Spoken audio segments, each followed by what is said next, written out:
Saudari-saudara yang terkasih di dalam Tuhan Yesus, marilah kita berdoa. Doa yang diajarkan oleh Tuhan Yesus sendiri. Dalam nama Bapa dan Putra dan Roh Kudus. Amin. Bapa kami yang ada di sorga, dimuliakanlah namamu. Datanglah kerajaanmu, dan jadilah kehendakmu di atas bumi seperti di dalam sorga.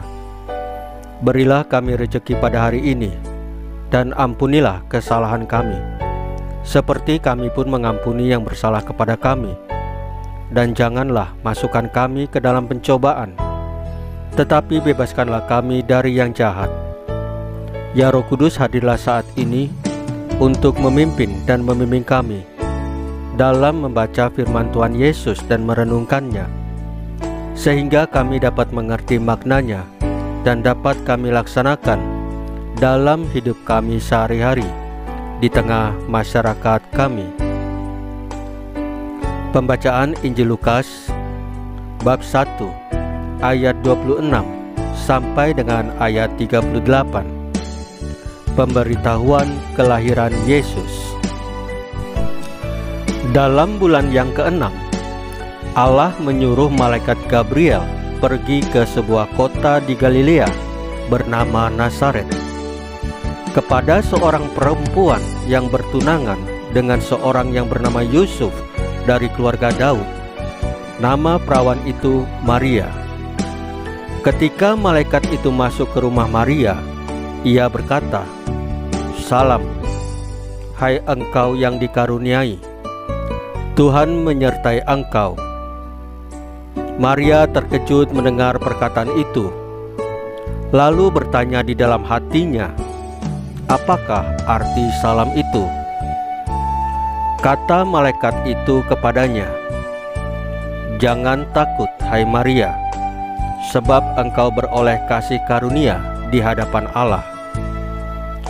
Sesungguhnya engkau akan mengandung dan akan melahirkan seorang anak laki-laki, dan hendaklah engkau menamai dia Yesus. Ia akan menjadi besar dan akan disebut Anak Allah yang Maha Tinggi. Dan Tuhan Allah akan mengaruniakan kepadanya tahta Daud, bapa leluhurnya, dan ia akan menjadi raja atas kaum keturunan Yakub sampai selama-lamanya, dan kerajaannya tidak akan berkesudahan." Kata Maria kepada malaikat itu, "Bagaimana hal itu mungkin terjadi, karena aku belum bersuami?" Jawab malaikat itu kepadanya, "Roh Kudus akan turun atasmu, dan kuasa Allah yang Maha Tinggi akan menaungi engkau. Sebab itu anak yang akan kau lahirkan itu akan disebut kudus, Anak Allah. Dan sesungguhnya Elisabet, sanakmu itu, ia pun sedang mengandung seorang anak laki-laki pada hari tuanya. Dan inilah bulan yang ke-6 bagi dia yang disebut mandul itu. Sebab bagi Allah tidak ada yang mustahil." Kata Maria, "Sesungguhnya aku ini adalah hamba Tuhan. Jadilah padaku menurut perkataanmu itu." Lalu malaikat itu meninggalkan dia. Demikianlah sabda Tuhan. Terpujilah Kristus. Saudari-saudara yang terkasih di dalam Tuhan Yesus, Hawa dengan darah dan hidupnya meneruskan dosa dalam tubuh dan nyawa anak-anaknya.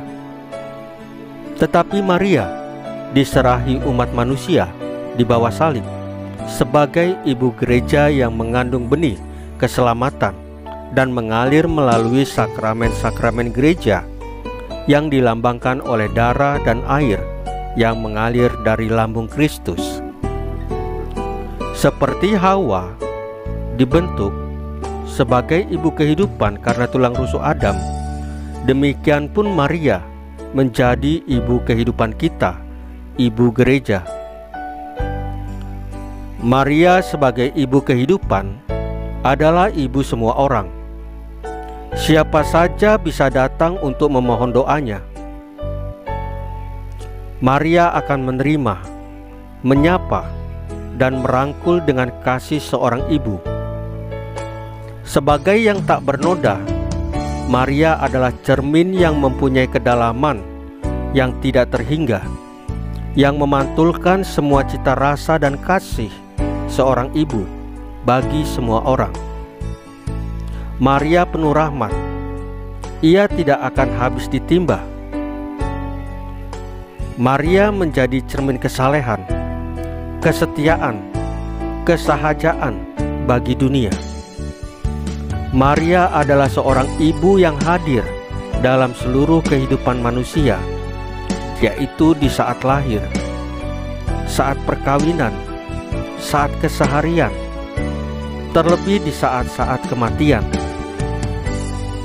Mari kita meneladan kesetiaan, kesahajaan, kepekaan dari Maria dalam hidup harian kita sebagai pribadi, sebagai warga gereja, dan sebagai warga dunia. Saudari-saudara yang terkasih di dalam Tuhan Yesus, marilah kita berdoa. Ya Bapa, berilah kami hati yang tak bernoda seperti hati Bunda Maria yang merengkuh seluruh kehidupan manusia untuk diserahkan kepada Yesus Putramu. Salam Maria, penuh rahmat, Tuhan sertamu. Terpujilah engkau di antara wanita, dan terpujilah buah tubuhmu Yesus. Santa Maria Bunda Allah, doakanlah kami yang berdosa ini, sekarang dan waktu kami mati. Ya Tuhan Yesus, tambahkanlah iman kami hanya kepadamu saja, karena Engkau adalah Tuhan dan Juru Selamat kami satu-satunya. Tidak ada yang lain. Dalam nama Bapa dan Putra dan Roh Kudus. Amin.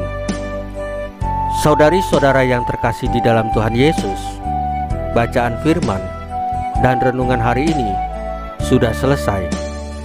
Tuhan Yesus memberkati kita semua.